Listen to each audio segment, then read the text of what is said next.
Yung bunso mo ba yan? Naku po, napakagwapong bata. Babae siya.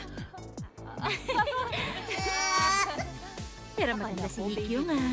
Naku, tingnan nyo. Ang pretty-pretty niya. Pwede nga siya mag-pageant eh.